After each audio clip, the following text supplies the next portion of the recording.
Hi guys, nari kay Pagka-person. Chika. Na-stress Daming ko. problema sa Kay, bansa, may isa daming ka lalaki problema na sa mayo siya na mundo. ako siyang gipangutana. Ang Kung sa iyang trabaho. init-init. Ano siya? Walang Construction tubig, daw. walang ulan. Construction Ano pa ba? Dumagdag pa sa akin Wa problema ka to. naglantaw. Wa ka Yung trending ngayon, Kaning dagwaya ni. Padulong rag si construction. Madam Kikay, Hoy, si Kikay, construction, pamina. na ayaw sa construction Kabalo workers mo. Mga kung dahil ginapili. hindi deserve yung kagandahan Like, niya. pulis, seaman, tapos gwapo, tapos Isa din macho, to eh, puti, ang laki tangkad, problema to eh. natanan. Ang sarap man ang construction po. Uy, nga ultimo. Nakakapangpunot ng agtang. Uy, di yun ako deserve. Ayaw Busa. mag-boyfriend. Kamong mga construction, ayaw Construction workers. Uyab na ako, kay ako. Di daw Kaya deserve akong niya. gipangita. Kasi ang Kanang deserve level. niya, police, seaman, guwapo, macho. Ikay. Ikay. Ikay. Isa ka din. Ang kitid ng utak. Natuyo na ata sa sobrang init ng El Nino. Kaya ganyan ang effect. Nag-aral ka ba, Day? Alam mo ba yung sinasabing vlogger, content creators? Naintindihan mo ba yon? And social media platform? Pwede ka naman sumikat dito sa social media without dragging anyone, putting them down, discriminate them, disgrade them, underestimate them. Yan ba yung way mo para mag-trending ka? Yan ba yung way para maging kausap-usap ka sa social media?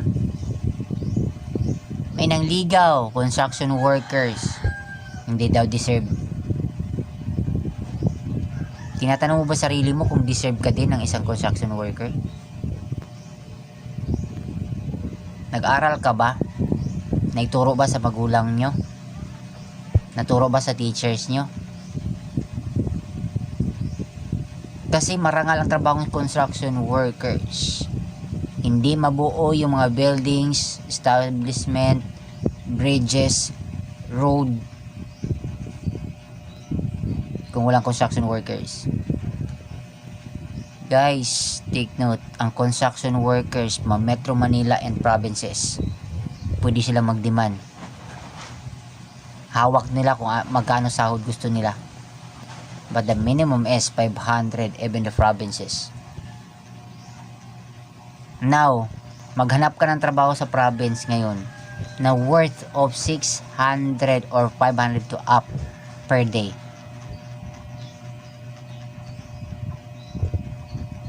Meron man pero bihira lang.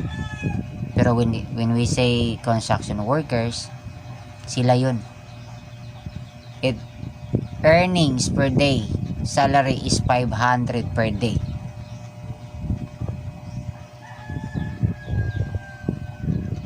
Tapos di-discriminate mo, di mo deserve dahil gusto mo police, seaman, macho, guwapo.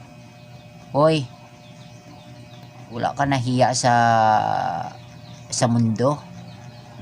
Day, you need to question yourself first. English yun. If you are suitable also for the seaman, baka ako na magsalita ng tapos. Ayusin mo muna yung ngipin mo, ayusin mo muna yung mukha mo, ayusin mo yung mata mo, a little bit bigger. Ngipin mo masyadong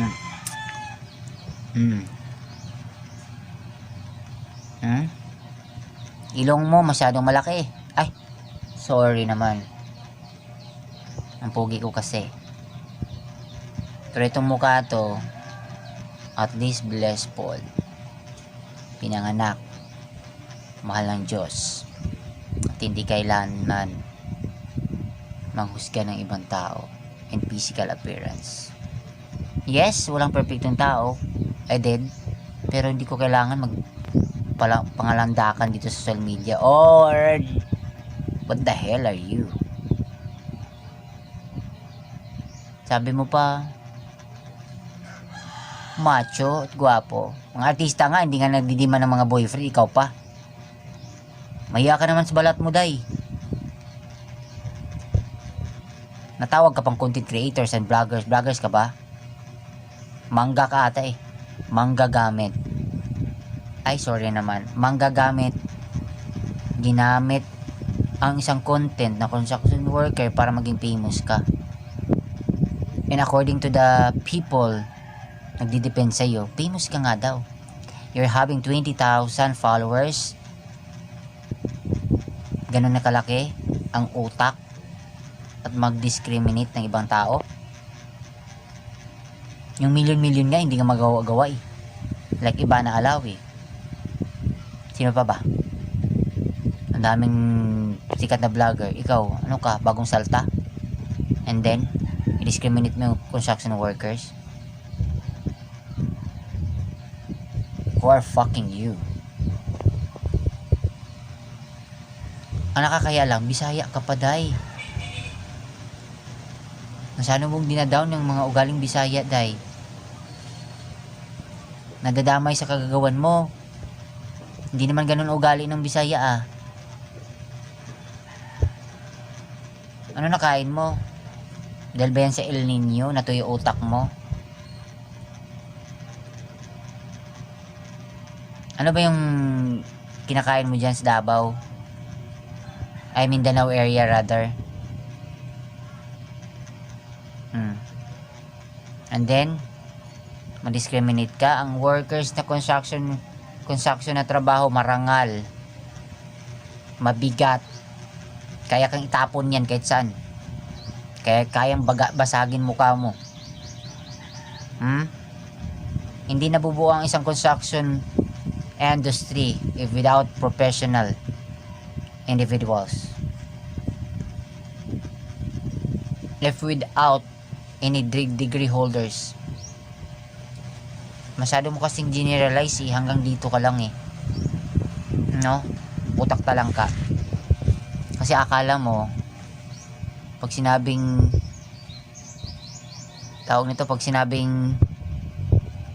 construction workers, yung mga laborers, yes, some of them are high school graduate, yung iba hindi nakapagtapos, pero wag mong i-generalize.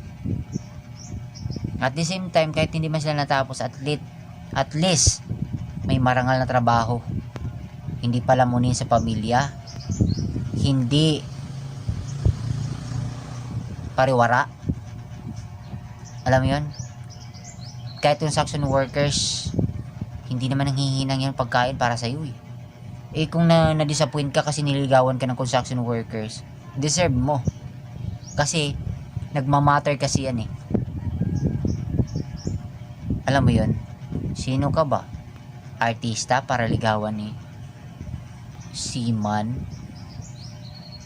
Nagmumukha kang pera eh. Although we can judge you, may freedom of speech tayo, pero be careful to your words. Bakit? We understand na work matters, kadalasan yun, and majority. Tinatanong ka ng trabaho mo, ano yung PR mo, personal responsibilities, PR. Alala ko dahil nakahuluya ka. Ang dami mong nasagasaang tao. Yaks.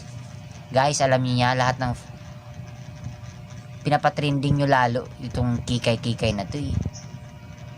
Para sa views lang naman to eh, at saka sa dollar earnings ni Ponggol. Alam nyo, malaki kita nito eh, bruhang to. Di ba? Ew, kadiri mo day. Kadiri ka. What a shame in you. Tingnan natin kung makapangasawa ka ng pulis. Ano sinasabi mo? Pulis, seaman, guwapo, macho. Good luck. Bye. Tulog ka muna. Kumain ka ng kamote, root crops, or saging para magkamukha kami. Da. Magpadintis ka muna para maging pantay yung ngipin mo. Sungi-sungi. Kakaya ka.